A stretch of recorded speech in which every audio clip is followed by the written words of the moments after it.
Today we're messing around with our John Deere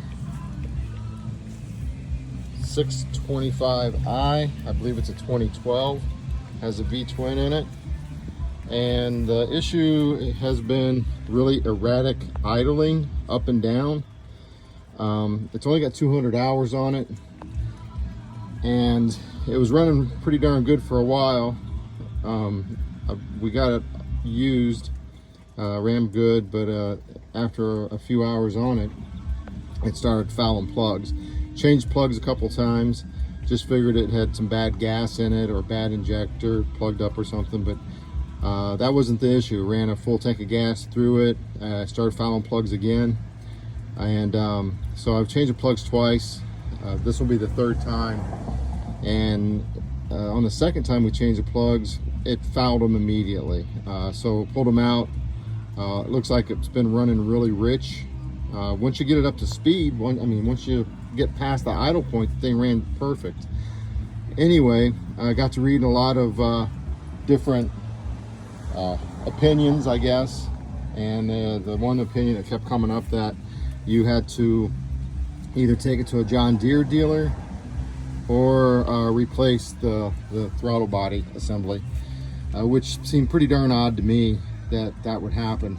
There was nowhere that I could find in any article that there was any kind of adjustment beyond a simple idle adjustment.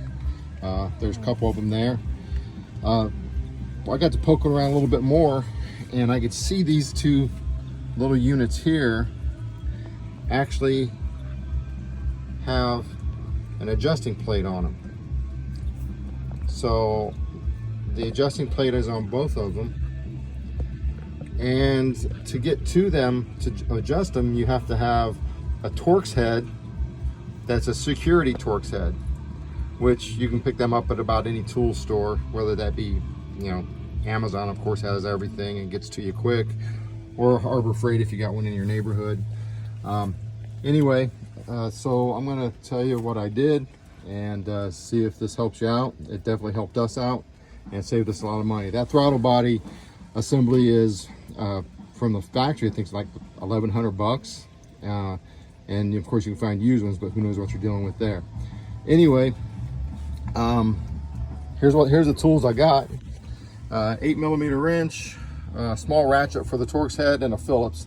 These two tools here are going to be used to adjust the idle once you get your throttle position units. I don't know exactly what the terminology is on it. I'm not a certified mechanic, but what I basically did was loosened up those bolts, the Torx heads down here, and didn't take them completely out, just loosened them enough to where I could turn this one way or the other on both of them and still have some resistance on them.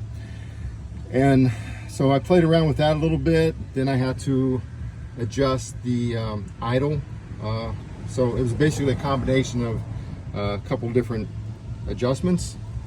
I literally had about 20 minutes wrapped up in adjusting everything and getting it where I would adjust it while the machine was running, and you could obviously hear what was going on, but it was running super bad. I mean, the surging was terrible.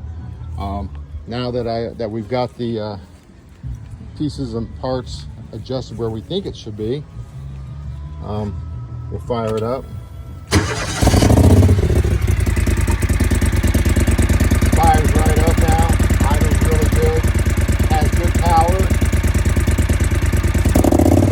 Great throttle response.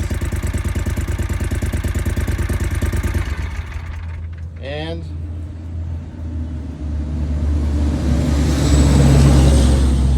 cars running by. Good throttle response, good idle,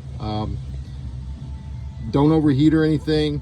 It runs perfect. So take a shot at it. I'm not saying that's going to cure your problem, but I see a lot of this on the internet, but I don't see any true information on showing what you might be able to do. A lot of people are just throwing darts at it as far as buying parts and throwing them on there, and they're missing the target. For me, this did work. Hopefully it does work for you, and you can save yourself quite a bit of money by just playing around for about 20-30 minutes. So I hope this helps. Stay in touch.